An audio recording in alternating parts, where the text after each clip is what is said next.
आज का जो हमारा टॉपिक होने वाला है, एक समान चुंबकीय क्षेत्र में धारावाही चालक पर लगने वाला बल यानी F बराबर IBL sin थीटा का निगमन करेंगे और इसको बहुत अच्छे से समझेंगे इसके केस क्या है। और फिर जो अगला निगमन है, दो समांतर धारावाही चालकों के बीच लगने वाला बल, ये बहुत बहुत बहुत इंपॉर्टेंट है। बोर्ड के दृष्टिकोण से इसका डेरिवेशन और अंकित प्रश्न दोनों इंपॉर्टेंट है। इसके अंकित प्रश्न तो जो 23-24 में आए हैं वो मैं कराने वाला भी हूँ। तो आइए चलते हैं सीधे एक समांतर यानी एक समान चुंबकीय क्षेत्र में धारावाही चालक तार पर लगने वाले बल की गणना करते हैं। आइए, तो मेरे भाई सबसे पहले हम लोग क्या लेते हैं यहाँ पे, किसी धारावाही चालक तार पर बल या एक समान चुंबकीय क्षेत्र में धारावाही चालक तार पर लगने वाला बल। तो सबसे पहले हम ले लेते हैं एक समान चुंबकीय क्षेत्र जो कागज तल के लंबवत अंदर की ओर होता है, जो कागज तल के लंबवत अंदर की ओर या बाहर के ओर भी ले सकते, कोई दिक्कत नहीं। यहाँ पर हमारे पास एक चुंबकीय क्षेत्र है जो कागज तल के लंबवत है। इस तरह से हम दिखा सकते हैं चुंबकीय क्षेत्र को, कागज तल के लंबवत अंदर की ओर। अब हम कह रहे हैं इसमें एक चालक तार है। क्या है? एक चालक तार है। इसमें हमने क्या लिया? एक चालक तार। तो चालक तार लेंगे तो इसकी लंबाई कुछ होगी, यस। इसमें धारा भी प्रवाहित होगी, यस यस। तो हम लोग क्या करते हैं, यहाँ पर एक चालक तार लेते हैं। देख मेरा भाई, यहाँ पर मैंने क्या किया, एक चालक तार लिया यूं, और मैं कह रहा हूँ इसकी लंबाई क्या है? एल है। इसकी लंबाई क्या है? एल लंबाई का चालक तार है। सर एल लंबाई का चालक तार है तो पक्का इसमें धारा प्रवाहित होगी, यस होगी होगी। हम कह रहे हैं धारा ऊपर की दिशा में प्रवाहित हो रही है।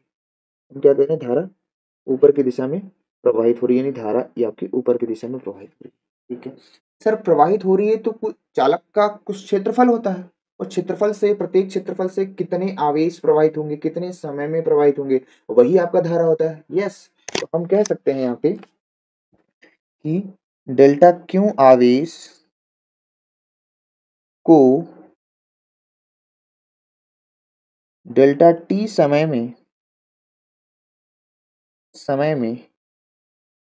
प्रवाहित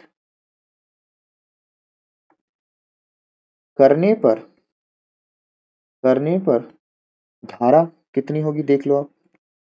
ये हमें पता है ना धारा कितनी होगी, डेल्टा क्यू बटे डेल्टा टी। डेल्टा क्यू बटे डेल्टा टी। अगर यहाँ से हम डेल्टा क्यू कहें तो हमारा कितना हो जाएगा, आई इंटू डेल्टा टी। क्या ये हो सकता है? यस, सिंपल सी बात है।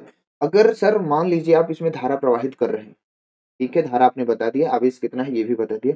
जो इलेक्ट्रॉन गति कर रहे हैं वो कुछ वेग से गति करेंगे। तो किसी चालक के अंदर इलेक्ट्रॉन गति कर रहे हैं, हालांकि धारा के विपरीत दिशा में गति कर रहे हैं, लेकिन उनका कुछ वेग होगा। उस कुछ वेग को क्या बोलते हैं मेरे भाई? अपवाह वेग। क्या बोलेंगे? अपवाह वेग। तो चालक तार में चालक तार में अपवाह वेग चालक तार में क्या अपवाह, वी ले लेते हैं या वीडी ले लो, क्या होता है?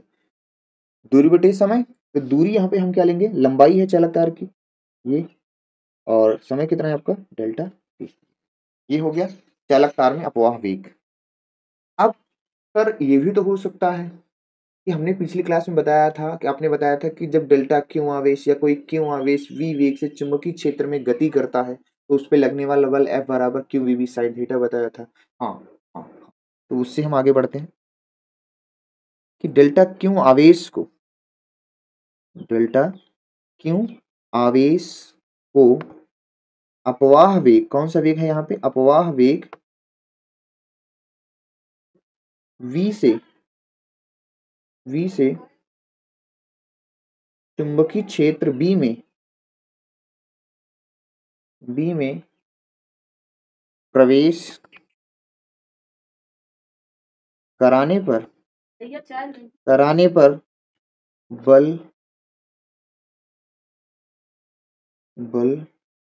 F बराबर क्या होता है, पीछे बता रखा है F बराबर क्यू V क्रॉस B, ये बता रखा है। अगर यहाँ पे आवेश डेल्टा क्यू ले रहे हैं तो यहाँ आवेश क्या ले लेते हैं, डेल्टा क्यू, कोई दिक्कत है ही नहीं भाई। डेल्टा क्यू ले लो या आवेश ले लो, कोई दिक्कत वाली बात नहीं है। ये अपना डेल्टा क्यू आवेश, क्या इसको मैंने बता रखा है? यस, इसको मैंने पीछे बता रखा है। यहाँ पे जो आवेश आपको प्रवाह हो रहा है वो डेल्टा क्यू है। ये आवेश प्रवाह की दर ही तो है ना, समय जो लग रहा है मेरे भाई कितना लग रहा है, वो डेल्टा टी, आवेश जो प्रवाहित हो रहा है वो डेल्टा क्यू। ठीक है, एक समान चुंबकीय क्षेत्र में। अब चूंकि भाई हमने वेग निकाल लिया है और आवेश का मान निकाल लिया है, यहाँ पे भर देते हैं। अगर हम यहाँ पे भरते हैं तो हमारे सामने क्या आता है कि डेल्टा क्यू बराबर हम ये लिख सकते हैं sir I into delta T. सही बात है। वेग बराबर निकाले यानी अपवाह वेग कितना है, एल अपान डेल्टा टी। ह्रास क्या है बी, ह्रास क्या है बी। अब यहाँ से देखो, यहाँ से डेल्टा टी से डेल्टा टी कट जाएगा, डेल्टा टी से डेल्टा टी कट गया, तो आप सोचो जो हमारा फोर्स है धारावाही चालक तार में ये आ गया L cross B, L cross B, ये हमारा क्या आ गया, फोर्स आ गया। ये हमारा क्या आ गया, फोर्स आ गया। अब यहाँ पे ये क्या है, सदिश फॉर्म में है। किस फॉर्म में है, सदिश रूप में। अगर सदिश रूप में है तो सर पक्का इसकी दिशा होगी, सदिश रूप में है तो भाई बल की दिशा आप बताइए। पिछली क्लास में क्यूईबी तो दाएं हाथ के नियम से बता दिए, अब इसमें कैसे बताएंगे, तो इसमें हम क्या करेंगे, फ्लेमिंग के बाएं हाथ का उपयोग करते हैं। एक चीज और याद रखना आप, एल क्रॉस बी जो है ना, एफ जो है यहाँ पे एल के भी लंबवत होता है और एफ जो है आपका हमेशा बी के ही भी लंबवत होता है। मैंने बताया है आपको कि अगर दो राशियां क्रॉस के रूप में है, जो तीसरी राशि बल है वो दोनों के क्या होते हैं, लंबवत होती है। यानी बल जो है ये दोनों राशियां बल के क्या होती हैं, लंबवत होती हैं। ये बात याद रखना। सर सदिश रूप लिख दिया है आपने, ठीक है, सदिश रूप है तो इसकी दिशा बताइए। हाँ, दिशा आराम से बताई जा सकती है, लेकिन फ्लेमिंग के बाएं हाथ के नियम उपयोग करेंगे। उससे पहले मैं आपको इसका थोड़ा सा इसको थोड़ा सा हटाता हूँ, थोड़ी सी और बात बता दूँ। अब आपको पता है कि इसको हम लिख सकते हैं एफ बराबर आई बी एल, तो देखो इसको हम लिख सकते हैं एल बी साइन थीटा लिख सकते हैं। सर कैसे, आपको बताया गया है पिछली क्लासों में कि ए क्रॉस बी बराबर ए बी साइन थीटा होता है, तो एल क्रॉस बी बराबर क्या होगा, एल बी साइन थीटा। तो हमारे पास जो फोर्स आ गया वो परिमाण के रूप में आ जाएगा, तो इसको हम एफ लिख सकते हैं। तो आई बी एल ऐसे लिख सकते हैं साइन थीटा। ये हमारा क्या है, फोर्स का क्या है, परिमाण आ गया। सर दिशा बताइए बस, ठीक है, दिशा भी बता रहे हैं, देखिए दिशा के लिए यहाँ पे ध्यान से देखिए आप। दिशा के लिए हम आपको एक रूल बताएंगे, क्या बताएंगे, एक रूल। सर रूल क्या है, फ्लेमिंग के बाएं हाथ का नियम। फ्लेमिंग नाम के वैज्ञानिक हैं, फ्लेमिंग के बाएं हाथ का नियम। फ्लेमिंग के बाएं हाथ का नियम क्या है, इससे बहुत आसानी से बताया जा सकता है, ठीक है। देखो क्या है इसमें, क्या है, जो पहली अंगुली होगी आपकी, पहली अंगुली अंगुली चुंबकीय क्षेत्र की दिशा को बताएगी, किसकी, चुंबकीय क्षेत्र यानी बी की दिशा को। और जो बीच वाली अंगुली है, बीच वाली अंगुली वो आपकी बताएगी धारा की दिशा, क्या बताएगी, धारा की दिशा, ठीक है। और जो आपका अंगूठा होगा, तीन ही लोग का काम है, अंगूठा, अंगूठा आपका बल की दिशा को बताएगी, किसके, बल की दिशा को बताता है, प्रदर्शित करेगा। समझिए, इसको तो मैंने शॉर्ट में लिख दिया, आप ऐसा लिख सकते हैं, देखिए पूरा सुन लीजिए, इस तरह भी आप लिख सकते हैं कि फ्लेमिंग के बाएं हाथ का नियम क्या है कि यदि हम अपने बाएं हाथ के अंगूठे और पास वाली अंगुलियों को इस प्रकार फैलाएं कि तीनों एक दूसरे के क्या हो, लंबवत हो, जिसमें पहली उंगली चुंबकीय क्षेत्र की दिशा को प्रदर्शित करेगी, दूसरी उंगली यानी बीच वाली उंगली धारा की दिशा को, और जो अंगूठा है वो चालक के बल की दिशा को ये क्या करेगा, प्रदर्शित करे, ठीक है, बल की दिशा को क्या करेगा, प्रदर्शित करेगा। सिंपल सा आप लिख सकते हैं। तो यहाँ से हम क्या करेंगे, ये जो चालक तार है, धारा ऊपर प्रवाहित हो रही है चालक तार में, देखिए चालक तार में क्या है, धारा ऊपर प्रवाहित हो रही है, चालक तार में क्या है, धारा ऊपर प्रवाहित हो रही है, तो बल की दिशा किधर होगी, हमें बताना है बल की दिशा। तो देखो एक चीज ध्यान देना, ये जो क्रॉस है ना, क्रॉस का मतलब क्या है कि चुंबकीय जो क्षेत्र है, चुंबकीय क्षेत्र कैसा है, अंदर की ओर, कैसा है, अंदर की ओर है, कागज तल के अंदर की ओर कहो या बोर्ड के अंदर की ओर, क्रॉस का मतलब अंदर की ओर, डॉट का मतलब बाहर की ओर, तो चुंबकीय क्षेत्र आपका अंदर की ओर है। तो आप ध्यान से देखो, अपने बाएं हाथ के अंगूठे को, सॉरी बाएं हाथ की पहली उंगली को कागज तल के लंबवत अंदर की ओर करो, और जो बीच वाली उंगली है वो धारा की दिशा में, यानी धारा की दिशा में ऊपर, धारा की दिशा में क्या हो जाएगी, ऊपर हो जाएगी। तो जो बल है, जो बल है वो जो जो अंगूठा है वो क्या होगा, बल की दिशा को क्या कर देगा, बल की दिशा को क्या कर देगा, प्रदर्शित करेगा। यानी जो बल की दिशा है वो इस तरफ होगी, जो बल की दिशा है वो क्या होगी, इस तरफ। जो बल की दिशा होगी वो क्या होगी, ठीक है, जो बल की दिशा होगी वो तुम्हारी क्या होगी, इस तरफ। अब आप आसानी से मेरे भाई कुछ नहीं करना है, पहली उंगली को कागज तल के लंबवत अंदर की ओर कर दो, और जो बीच वाली उंगली है वो धारा की दिशा में, तो जो अंगूठा है वो बाहर की ओर बल की दिशा को प्रदर्शित कर देगा आसानी से, कोई दिक्कत वाली बात नहीं है। इसको हम यहाँ से दिशा बता सकते हैं। अब यहाँ पर एक चीज और है, कुछ खास बातें ये हैं कि जो यहाँ पे हमने लिखा है F बराबर I cross L cross B, इसका मतलब ये है, ये जो L क्रॉस B है ना, L क्रॉस B है, इसका मतलब ये है कि जो L है वो बल के भी लंबवत होता है, और जो B है वो भी क्या हो, बल के लंबवत होता है। दोनों क्या होते हैं, बल के लंबवत होते हैं। यानी दो सदिशों का सदिश गुणनफल आने वाला जो बल है तीसरे भौतिक राशि की क्या होता है, लंबवत होते हैं, परपेंडिकुलर। ठीक है, तो आइए हम इसके कुछ केस के बारे में अध्ययन करते हैं आगे। केस ये है मेरे भाई, इसका केस ये है, केस फर्स्ट, फर्स्ट केस ये है, क्या है, फर्स्ट केस ये है, यदि जो, यदि क्या हो, L और B क्या हो, पैरेलल हो, समांतर हो, तो थीटा आपका कितना हो जाएगा मेरे भाई, 0। यहाँ पे जो लगने वाला बल क्या होगा, 0 होगा। क्यों, क्योंकि IBL साइन थीटा होता है, IBL साइन थीटा होता है, लेकिन साइन 0 है, और साइन 0 का मान क्या हो जाता है, 0। तो ये निकल के आया। केस नंबर 2 ये हो सकता है आपका कि जो आपका A और B है, यानी L और B, यदि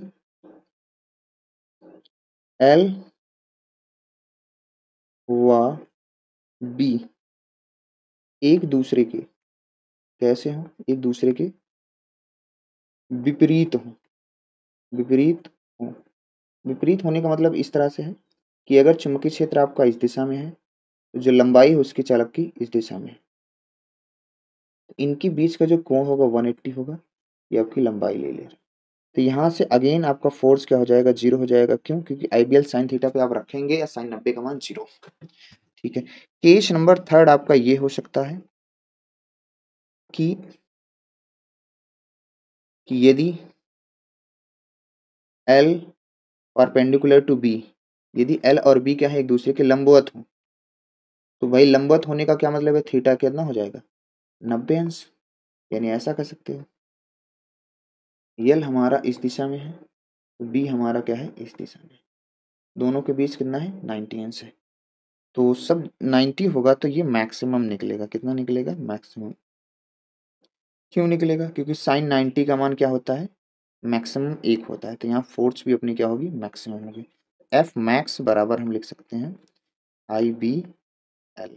F मैक्स बराबर क्या लिख सकते हैं, IBL।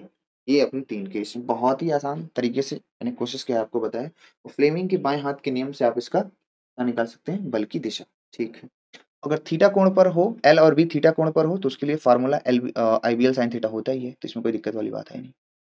ये तो हमने क्या किया, एक सीधे तार के लिए क्या निकाला है, चुंबकीय क्षेत्र, ओ सॉरी बल निकाल दिया। ठीक है, तार हमारा कहीं अगर टेढ़ा मेढ़ा हो, इस तरह से, इस तरह से अगर तार हमारा क्या होगा, टेढ़ा मेढ़ा होगा, तो हम क्या करेंगे, जो इसके मिलाने वाली रेखा है ना, तो मिलाने वाली रेखा, इसमें प्रवाहित धारा आपकी I है, और प्रारंभिक बिंदु और अंतिम बिंदु को जो मिलाने वाली रेखा है, उसी को हम लोग क्या बोलेंगे, लंबाई बोलेंगे। उसी को हम लोग क्या बोलेंगे, लंबाई बोलेंगे। क्योंकि टेढ़े मेढ़े रास्ते पर हर बिंदु पर लंबाई अलग अलग रहेगी, तो हम प्रारंभिक बिंदु और अंतिम बिंदु को मिलाने वाली रेखा को लंबाई बोलेंगे। ठीक है, चलिए, इस तरह से अगर आपको मिलता है तो अब हम बढ़ते हैं आगे इसके केस सवाल के लिए, इसमें मत जाना, सवाल बहुत बहुत आसान आते हैं।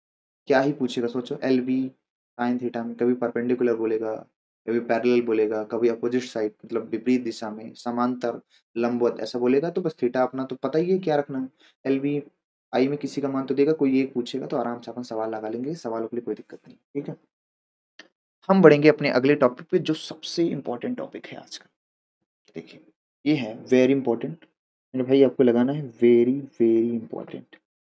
ये बोर्ड में निगमन के दृष्टिकोण से बहुत इंपॉर्टेंट है, सवाल के दृष्टिकोण से भी बहुत इंपॉर्टेंट है मेरे भाई, इसको सबको तैयार होना चाहिए।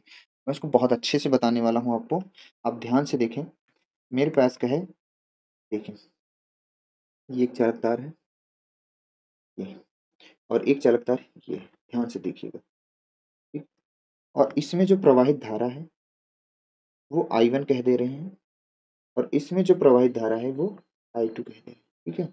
ये दोनों एक दूसरे से स्मॉल दूरी r पर रखे हुए हैं, दो समांतर तार हैं। पहले में I1 धारा प्रवाहित हो रही है ऊपर की दिशा में, दूसरे में भी I2 धारा प्रवाहित हो रही है ऊपर की दिशा में, ठीक है। अब आपको एक चीज पता है कि जैसे ही चालक तार, पहले चालक, ये चालक तार एक है, ये अपना चालक क्या है, फर्स्ट है, और ये अपना चालक क्या है, सेकंड। तो आप पहले चालक तार में ध्यान से देखिए, जैसे ही चालक तार में हम धारा को प्रवाहित करेंगे पहले वाले चालक तार में, तो इसके चारों ओर चुंबकीय क्षेत्र उत्पन्न होगा। वो चुंबकीय क्षेत्र हमें आर दूरी पर निकालना होता है। तो हम, आप देखिए आर हमारा इस दिशा में है, तो वो कितना चुंबकीय क्षेत्र निकलेगा, किस दिशा में निकलेगा, हम उसको पहले निकालते हैं। देखिए आप यहाँ पे,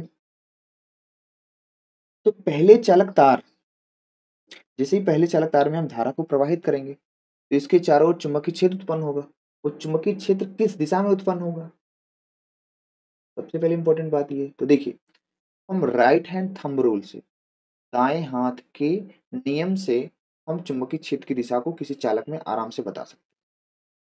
बल की दिशा बताना है तो बाएं हाथ के नियम का प्रयोग करेंगे, दाएं हाथ के लिए क्या है, चुंबकीय क्षेत्र का नियम बहुत इंपॉर्टेंट है। तो यहाँ पर देखिए, अब आप दाएं हाथ के अंगूठे का नियम क्या है कि दाएं जो पहला चालक तार है उसमें जो है धारा की दिशा में क्या करें आप, अंगूठा, और जो अंगुलियां हैं, जो अंगुलियां हैं वो अंदर की ओर, जो अंगुलियां हैं अंदर की ओर क्या होंगी, प्रवेश करेंगी, तो वही आपकी क्या होती है, चुंबकीय क्षेत्र की दिशा होती है। तो यहाँ से हम कह सकते हैं कि पहले चालक तार में जब धारा प्रवाहित करेंगे, दूसरे कलम से देखते हैं, तो यहाँ पर जो चुंबकीय क्षेत्र होगा वो क्रॉस दिशा में आएगा। वो कैसा आएगा, क्रॉस दिशा में।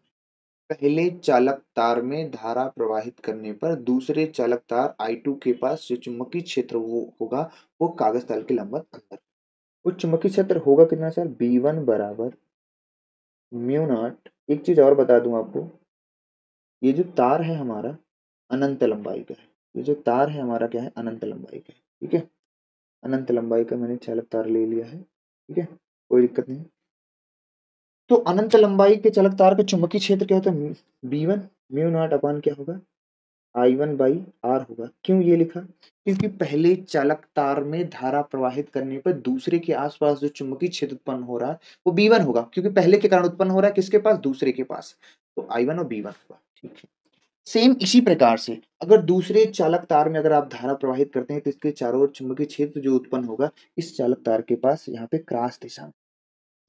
अब आप राइट हैंड थंब रूल लगा सकते हैं मेरे भाई, राइट हैंड आप थंब रूल लगाएंगे तो देखो धारा की दिशा में क्या करेंगे, अंगूठे को करो, और जो अंगुलियां मुड़ेंगी वही चुंबकीय क्षेत्र की दिशा कागज तल के लंबवत बाहर की ओर होंगी। यहाँ पे जो अपना B2 आएगा वो होगा म्यू नॉट अपान 2 पाई और into I2 upon R, are तो दोनों में सेम है ये, ठीक है। इतनी बात में किसी को दिक्कत नहीं।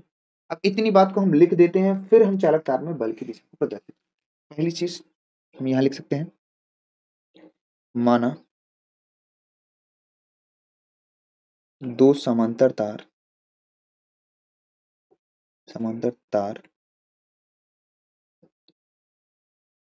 माना दो समांतर तारों में प्रवाहित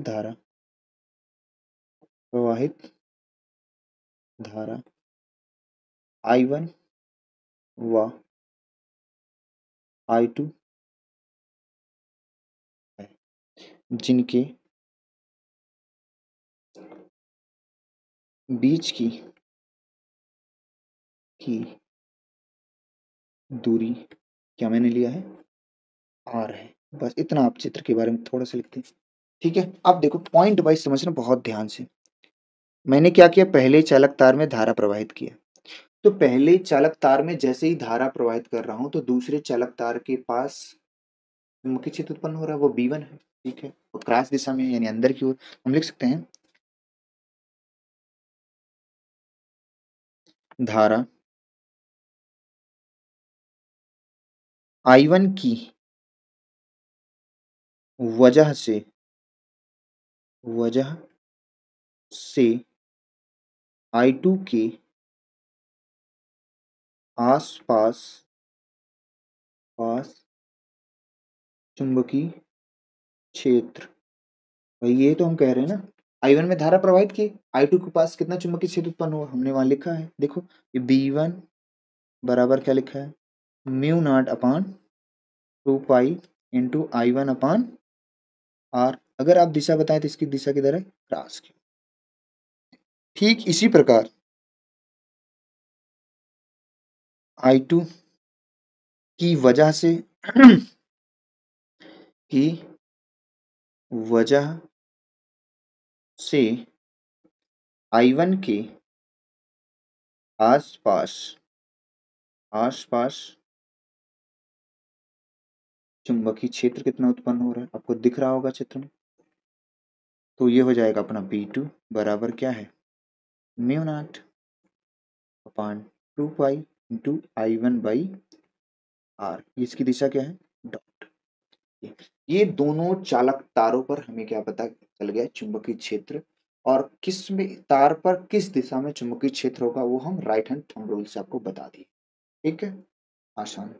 अब हम क्या है, मैं निकालना चाहता हूं कि भाई ये अनंत लंबाई का चालक तार है, हमें तो सर इसके बीच निकालना है बल।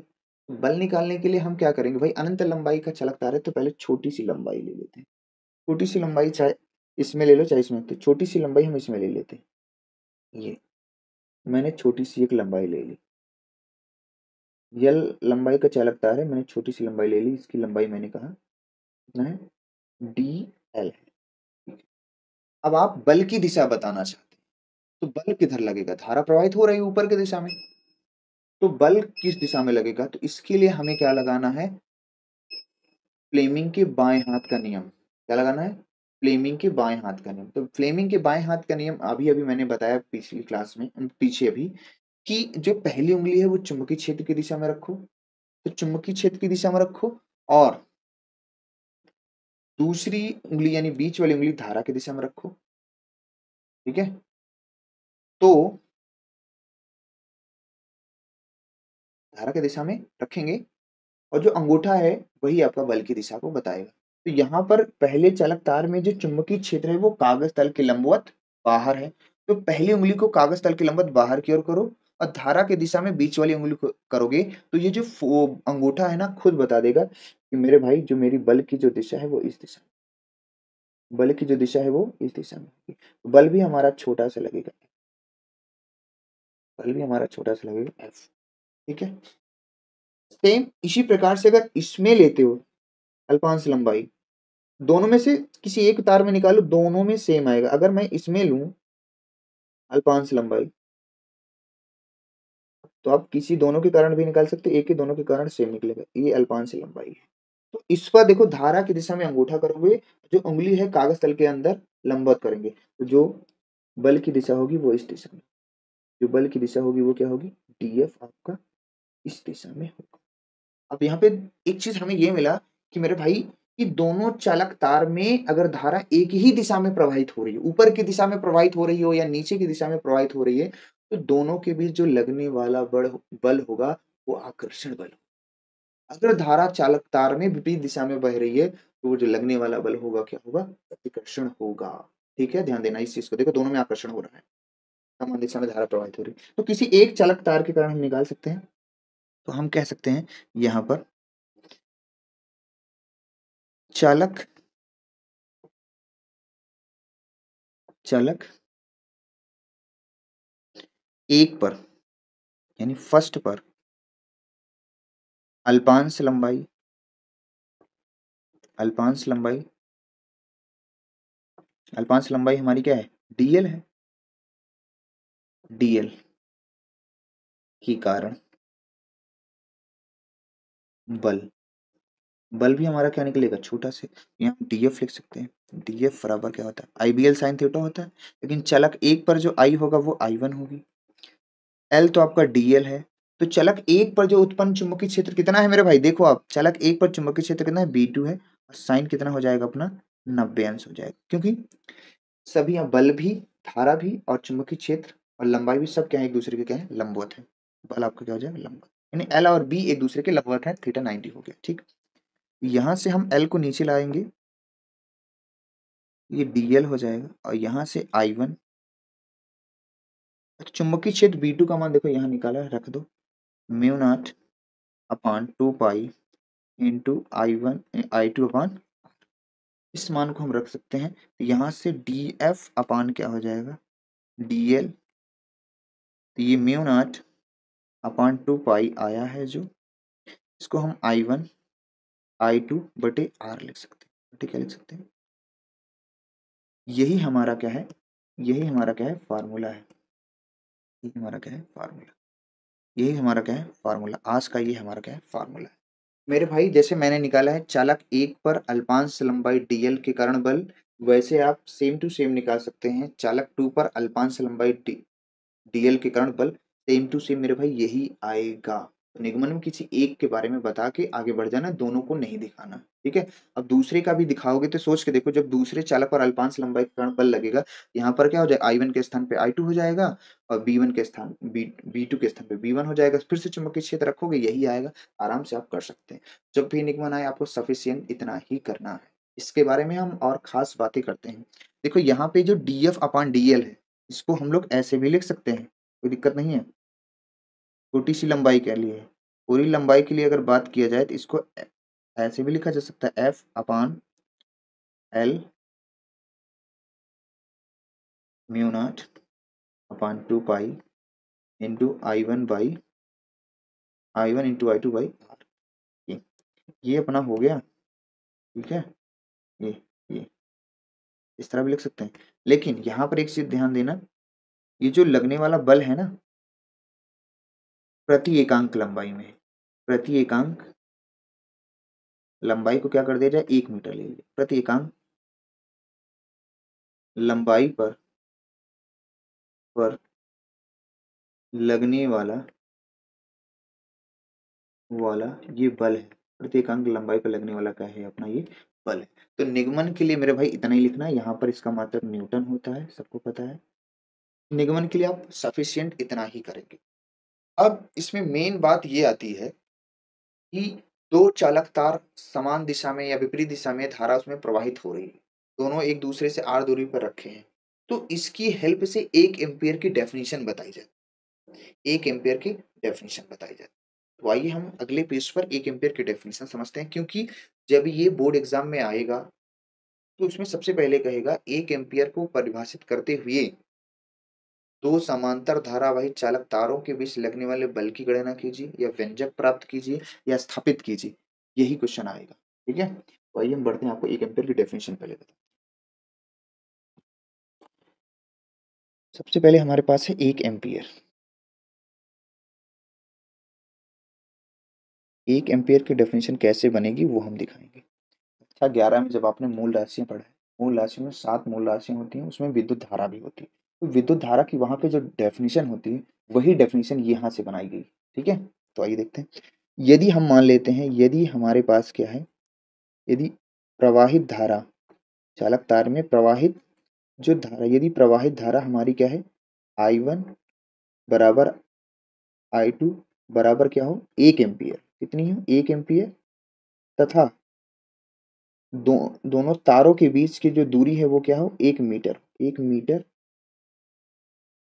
1 मीटर हो, तो तो देखो, F बराबर अभी अभी हम लोगों ने पढ़ा, F/L mu not upon 2 pi into I1 I2 बटे R, ये पढ़ा।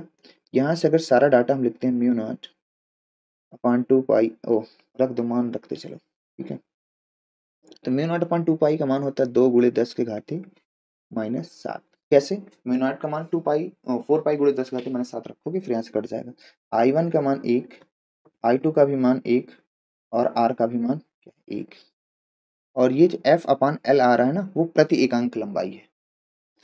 तो F बाई जो अपना L आ रहा है वो 2 × 10⁻⁻7 प्रति मीटर, प्रति न्यूटन, सॉरी न्यूटन प्रति मीटर है। क्या है? न्यूटन प्रति मीटर। इतने इतने बल से क्या करेगी एक दूसरे को। तो अगर हम कहें, हमारे पास क्या है कि अगर 1 एम्पियर की धारा, 1 एम्पियर वह विद्युत धारा है जो 2 समांतर तारों में, है ना, परस्पर तार एक दूसरे से 1 मीटर की दूरी पर रखे हों, वायु और निर्वात में रखे हों, ठीक है, तो उनके क्षेत्रफल से, तार के क्षेत्रफल से गुजरने वाली जो धारा है वो प्रति मीटर 2 × 10⁻⁻7 न्यूटन के बल से या तो दोनों को प्रतिकर्षित करती है या तो दोनों को क्या करेगी, आकर्षित करेगी। ठीक है, अगर धारा समान दिशा में है तो प्रतिकर्षण होगा, अगर धारा असमान दिशा में है तो क्या होता है, आकर्षण होता है। ये बात आपको बहुत अच्छे से पता है। ठीक है, तो हम यहाँ लिख सकते हैं, डेफिनेशन यहाँ लिख सकते हैं, यहाँ मैं लिख दे रहा हूँ। 1 एम्पियर वह विद्युत धारा है, 1 एम्पियर वह विद्युत धारा, 1 एम्पियर वह विद्युत धारा है जो जो 2 लंबे व समांतर, लंबे व समांतर, लंबे व समांतर तार, जो 2 लंबे व समांतर तार एक दूसरे से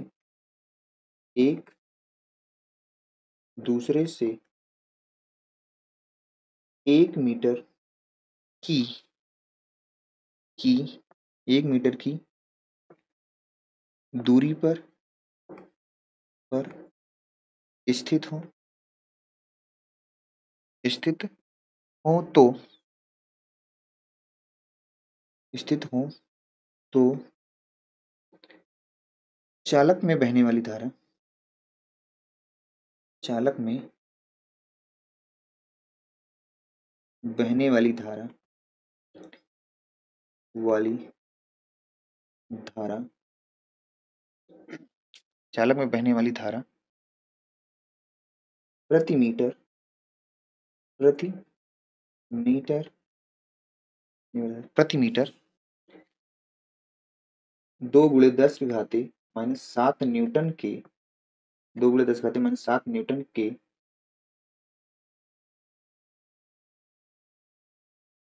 2 × 10⁻⁷ न्यूटन के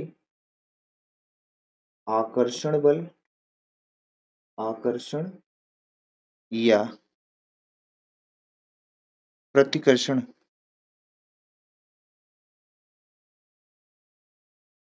आकर्षित या प्रतिकर्षित करती है। 2 × 10⁻⁷ न्यूटन के आकर्षण या प्रतिकर्षण,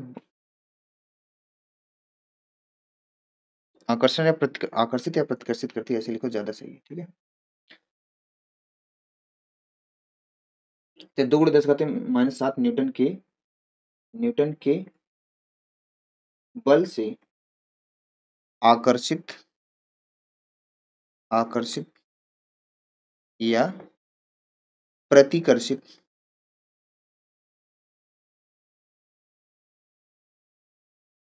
करती है, प्रतिकर्षित करती है। तो सिंपल सा है, इसको एज इट इज लिखो, कोई जरूरी नहीं है, आपको सिर्फ लिखना है इतना कि 1 एम्पियर वह विद्युत धारा है जो 2 समांतर चालक तारों के बीच की दूरी 1 मीटर पर स्थित हो, तो उसमें चालक तार में जो बहने वाली धारा है या तो वो 2 × 10⁻⁷ न्यूटन से किसी दोनों तार को प्रतिकर्षित करेगी या तो क्या करेगी, आकर्षित करेगी। आकर्षित कब करेगी, जब दोनों तार में धारा एक ही दिशा में होगी। मैं यहाँ पे इसको समझा दे रहा हूँ, जैसे ये चालक तार है और ये चालक तार है, इसमें धारा अगर दोनों दिशा में बह रही है तो जो लगने वाला बल अभी अभी हमने देखा इस तरफ है, तो यहाँ पर क्या हो रहा है, जो दोनों बल है ना, वहां पे क्या हो रहा है, आकर्षण हो रहा है। क्या हो रहा है, आकर्षण। क्या हो रहा है, आकर्षण हो रहा है। तो अगर ये पहला केस था, ठीक है, अगर तार में धारा इधर जा रही है और एक तार में धारा क्या हो रही है, एक तार में धारा अपनी क्या हो रही है, इधर जा रही है, तो यहाँ पर क्या होगा, दोनों बल क्या होंगे, एक दूसरे को प्रतिकर्षित करेंगे। क्या करेंगे, एक दूसरे को प्रतिकर्षित। तो यहाँ पे होगा प्रतिकर्षण, प्रतिकर्षण।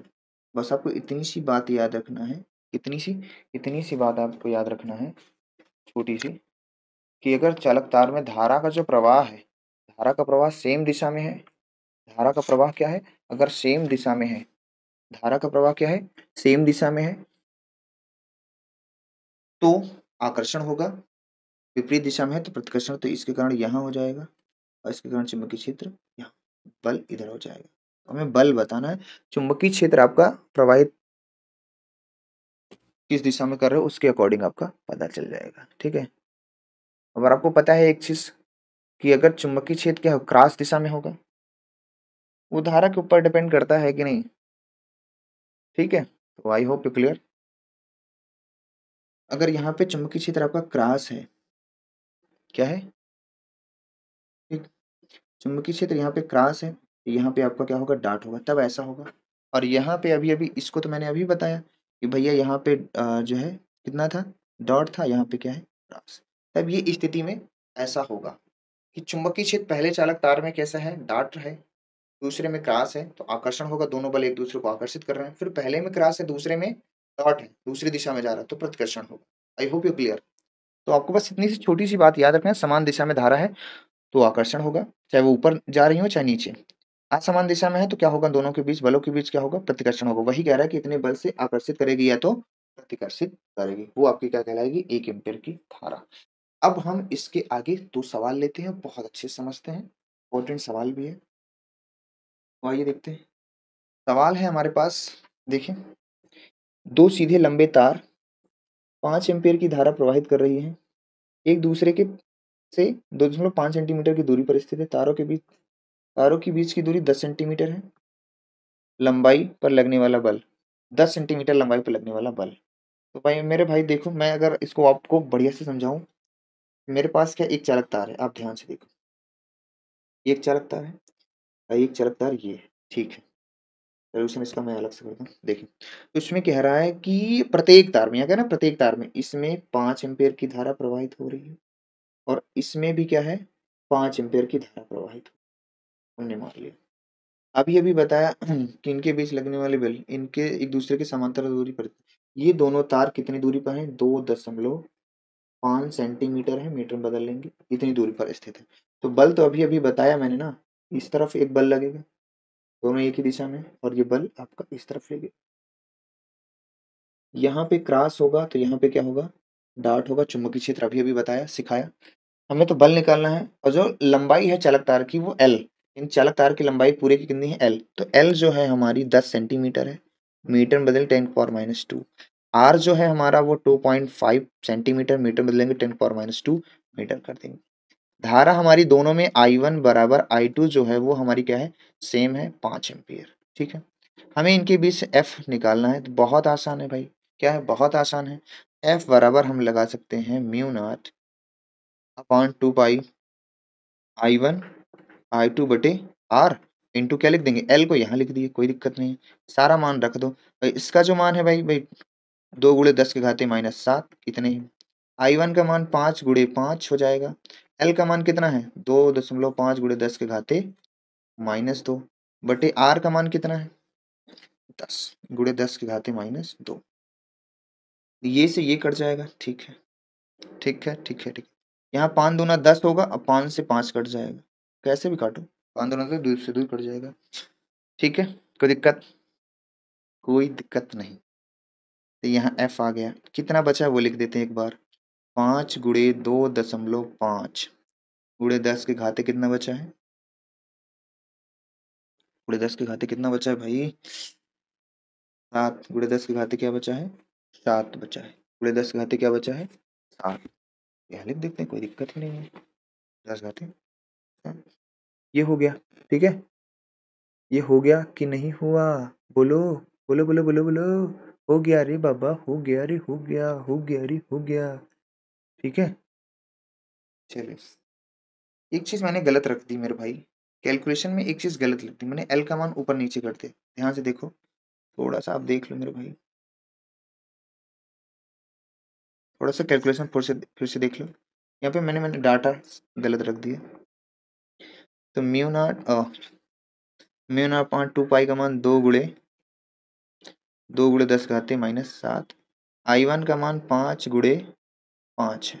एल का मान गलत रख दिया था, एल का मान 10 गुणे 10 घाते -2। और आर का मान कितना है, 2.5 गुणे 10 के घाते -2। तो माइनस ये से ये कट गया, ठीक है। 5 × 25 = 25 से ये कट गया, लेकिन दशमलव 1 बचेगा, दशमलव 1 बचेगा।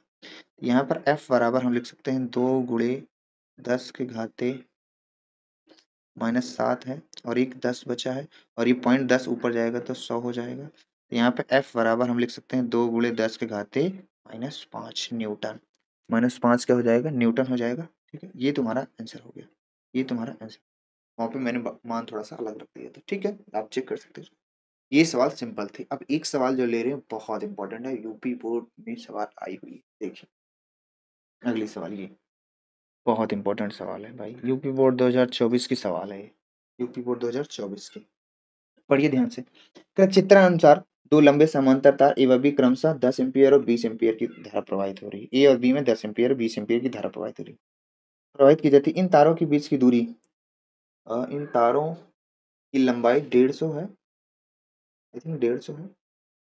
इन तारों की लंबाई, एक मिनट हम चेक कर लेते हैं 150 है क्या है। इन तारों की जो लंबाई है, ठीक है, 15 सेंटीमीटर है, ठीक, 15 सेंटीमीटर लंबाई, जिसमें सी, तार सी में 5 एम्पीयर की धारा प्रवाहित की जाए तो तार सी पर कितना लगेगा बल।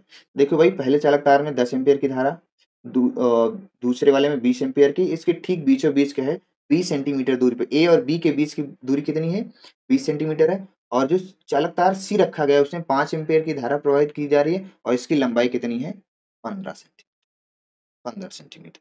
ठीक है, सबसे पहले अपन डाटा लिखते हैं भाई। भाई ये 20 सेंटीमीटर है तो ये क्या होगी, ऑब्वियसली 10 सेंटीमीटर। ये भी 10 सेंटीमीटर होगी सर, यस, कोई दिक्कत नहीं, दोनों ठीक बीचों बीच रखे गए हैं। तो बस हमने तो फार्मूला लगाना है मेरे भाई, कोई दिक्कत है ही नहीं, कोई दिक्कत वाली बात नहीं। डाटा आप लिखना चाहो तो पहले चालक तार में जो धारा है वो उसको हम आई ए लिख दे रहे हैं, और दूसरे में जो सी है, और तीसरे में क्या है, बी है। इस तरह से आपको दिक्कत नहीं होगी। तो वहां तो दिख रहा है चित्र में, पर यहाँ भी मैं लिख दे रहा हूँ, इसमें है 10 एम्पियर, इसमें है 5 एम्पियर, इसमें है 20 एम्पियर। ठीक है, कोई दिक्कत नहीं, कोई दिक्कत है ही नहीं, कोई दिक्कत नहीं, कोई दिक्कत नहीं। ठीक, ठीक, ठीक, ठीक। तो हमें क्या करना है, ए के कारण सी पर ही बल पूछ रहा है, तो हम क्या करेंगे, ए के द्वारा, ए, तार ए के द्वारा लिख सकते हैं, ए के द्वारा सी पर बल निकालेंगे। तो बस आपको ये दोनों देखना है बस। एल जो अपना दिया है वो एल कितना है अपना, एल अपना दिया है वो 15 सेंटीमीटर है, मीटर में बदल देंगे ये, इससे घबराना नहीं है।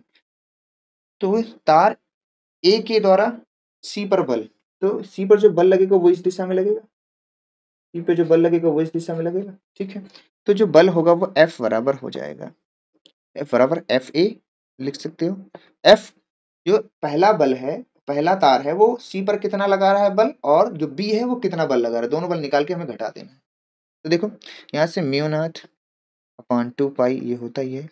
I1 I2, I1 को ए लेंगे और I2 को क्या लेंगे, सी लेंगे, बटे आर इंटू की लंबाई क्या होती है, एल। सब मान रख दो, इसका होगा 2 × 10 के घाते -7। आई ए का मान 10 एम्पियर, आई सी का मान 5 एम्पियर, लंबाई कितनी है, 15 × 10 के घाते -2, बटे दूरी कितनी है, दूरी कितनी है, ए और सी के बीच की दूरी, ए और सी के बीच की दूरी जो आर है वो हमारी 10 सेंटीमीटर, मीटर में बदल देंगे। ये है, यहाँ पे 10 × 10 के घाते कितना हो जाएगा, -2। यहाँ पे कुछ चीजें हैं जो काट देता हूँ, इसे ये से ये कट गया, ठीक है, और 5 दूना 10 और 2 से 2 ये कट गया, क्या बचा, 1 ये बचेगा एफ ए जो हमारा है वो कितना आ रहा है, 150 हो जाएगा, गुणे 10 के घाते कितना हो जाएगा, 7। तो एफ ए कह सकते हैं 15 गुणे 10 के घाते क्या लिख सकते हैं, -6 न्यूटन। ये तार ए ने सी पर बल लगाया है, सेम इसी तरह से तार बी भी सी पर बल लगाएगा। आइए देखते हैं, साइड में ही देख लेते हैं, यहीं पे कंप्लीट करेंगे, ज्यादा सही रहेगा। तो हम सीधे सीधे कह सकते हैं बी के द्वारा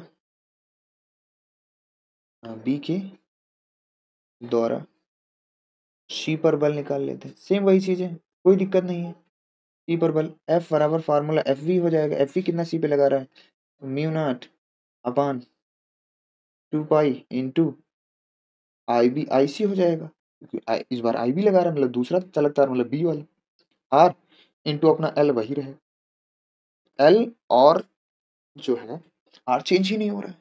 2 गुणे 10 के घाते कितना होगा, -7। आई बी का मान 20 एम्पियर है, आई सी का मान 5 एम्पियर है, एल का मान वही अपना क्या 15 सेंटीमीटर, 15 गुणे 10 के घाते -2। आर का मान वही फिक्स है कितना, 10 गुणे 10 के घाते -2।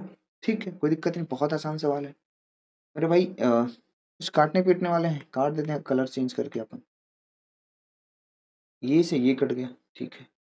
तो फिर 5 दूना 10, 2 से 2 फिर कट गया, बचा क्या, 15 दूना 30 यानी 300। और जो कलम कलम चेंज करते हैं, तो जो बचा हमारे पास क्या बच रहा है देखो अब, 15 दूना 30 यानी 300, गुणे 10 के घाते कितना -7। तो इसको हम लिख सकते हैं 30 गुणे 10 के घाते -6 न्यूटन। ये क्या आ गया, एफ बी आ गया, ये क्या आ गया अपना एफ ई, ये अपना क्या आ गया एफ ई आ गया। अब भाई पहला चालक तार जो ए है वो सी पर कितना बल लगाया, 15 गुणे 10 घाते -6 न्यूटन का, और जो बी वाला तार है वो सी पर कितना बल लगा रहा है, 15 गुणे 30 गुणे 10 घाते माइनस 30 गुणे 10 घाते -6 न्यूटन का। तो हम सी पर कुल बल निकाल सकते हैं, तार सी पर कुल बल कितना होगा, किसके सापेक्ष लिया जाए, बी के सापेक्ष ले लेते हैं क्योंकि बड़ा है। तो अपन लिख सकते हैं एफ बराबर जो होगा एफ सी बराबर होगा F B minus F A लिख सकते हैं। इसका मान लिखेंगे 30 गुणे 10 के घाते माइनस कितना होगा 6, इसका मान है 15 गुणे 10 के घाते -6। यहाँ से घटाएंगे तो कितना आएगा 15, क्योंकि पावर सी में 15 गुणे 10 के घाते -6, या इसको हम लिख सकते हैं 1.5 गुणे 10 के घाते -5 न्यूटन। इतना बल लगेगा एफ सी पर, इतना बल क्या करेगा एफ सी पे लगेगा। मेरे भाई क्या इसमें कोई कठिनाई थी, क्या इसमें कोई कठिनाई थी, बहुत आसान है, बहुत आसान है। इस तरह के सवालों को आप कर लेंगे तो मैं सबसे पहले मेरे भाई कॉन्सेप्ट क्लियर रहेगा, सवाल आपको बहुत अच्छे से। अगर सवाल लगाने के दौरान कहीं भी आपको कोई डाउट होता है आप कमेंट करें, कमेंट करके बताएं, मैं अगली वीडियो में इसका सलूशन जरूर बताऊंगी कि कहाँ से आपको क्या नहीं समझ में आ रहा है। लेकिन हाँ, जो चीज़ें पीछे की चीज़ें हैं सारे लेक्चर्स आप पढ़ के आए, तो आपको उम्मीद करता हूँ कि कहीं जो है ऐसा नहीं होगा कि आपको समझ में नहीं आ रहा, क्योंकि आप सारे लेक्चर पढ़ के आओ। और भाई चैनल पे नए हो तो चैनल को सब्सक्राइब कीजिए, बेल आइकन को हिट करें, ताकि जो वीडियोस है नोटिफिकेशन आपको पहले मिल पाए, ठीक है। और अच्छी चीज़ें हैं आपको पहले मिले, वो सब लोग चाहते हैं अच्छी चीज़ें हमें पहले मिले। तो आई होप सारी चीज़ें क्लियर है। आज के लिए मैं बस इस टॉपिक में इतना ही करता हूँ। तो आज के लिए बस इतना ही, बाकी नेक्स्ट वीडियो में मिलेंगे, तब तक के लिए बाय बाय, टेक केयर।